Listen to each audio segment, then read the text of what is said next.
গৌরব ফিরিয়ে আনব।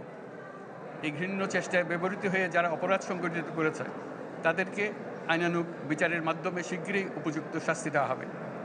একই কথা দেশের সকল মন্ত্রণালয়, সংস্থা, শিক্ষা প্রতিষ্ঠান, নানা কর্মক্ষেত্রের জন্য প্রযোজ্য। সর্বত্র অপরাধীর বিচার হবে। আজ প্রত্যেকটি প্রতিষ্ঠান ও তার সদস্যরা নিজ নিজ কর্তব্য পালন করার মাধ্যমে দ্বিতীয় স্বাধীনতাকে উপভোগ করবেন, দেশকে গৌরবের শীর্ষে নিয়ে যাবেন এবং দেশবাসীকে এবং জগৎবাসীকে উপভোগ করার সুযোগ করে দেবেন। আমি জাতির পক্ষ থেকে প্রত্যেকে নির্ভয়ে আনন্দ চিত্তে নিজ নিজ কর্মস্থলে নিজ নিজ সামর্থ্য নিয়ে এগিয়ে আসতে অনুরোধ করছি। দেশের সকল মানুষকে আজ স্বাধীন, নির্ভয়, নিরুদ্বেগ থাকার জন্য নিশ্চয়তা দেওয়ার জন্য আমাদের ছাত্র শহীদরা প্রাণ দিয়েছেন। এই অভ্যুত্থানের মাধ্যমে সৃষ্ট সরকার দেশের প্রত্যেকের সরকার। এখানে থাকবে সকলের আকাঙ্ক্ষা পূরণের অধিকার।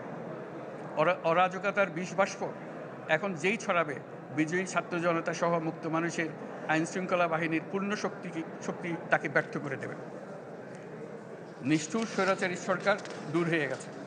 কাল সূর্য উদয়ের সঙ্গে সঙ্গে গণতন্ত্রের, সুবিচারের, মানবাধিকারের, নির্ভয়ে মত প্রকাশের পূর্ণ স্বাধীনতার জন্য সকলের স্বাচ্ছন্দ্যে জীবন ধারণের সুযোগ প্রদানের সচেষ্ট সরকারের ঘনিষ্ঠ সান্নিধ্য ও সহমর্মী পরশ দলমত নির্বিশেষে সবাই উপভোগ করবেন। এটাই আমাদের লক্ষ্য। আমাদেরকে এই লক্ষ্য পূরণে সাহায্য করুন। সারা বিশ্ব আজ অবাক হয়ে বলছে, সাবাস বাংলাদেশ, সাবাস বাংলাদেশের ছাত্র জনতা। আমরা এই অর্জনটাকে আর অনেক দূর নিয়ে যেতে চাই। আমাদের ছাত্র জনতার জন্য কিছুই অসম্ভব নয়। আমাদের তরুণরা অসম্ভবকে সম্ভব করতে পারে, তারা সেজন্য প্রতিজ্ঞাবদ্ধ। যদি আমরা ঐক্যবদ্ধ থাকি, ধ্বংসাত্মক কর্মকাণ্ড থেকে দূরে থাকি, সবার জন্য মুক্ত পরিবেশ সৃষ্টি করতে পারি, আমাদের বিজয় অবশ্যই হবে। মহান আল্লাহ আমাদের সহায় হন।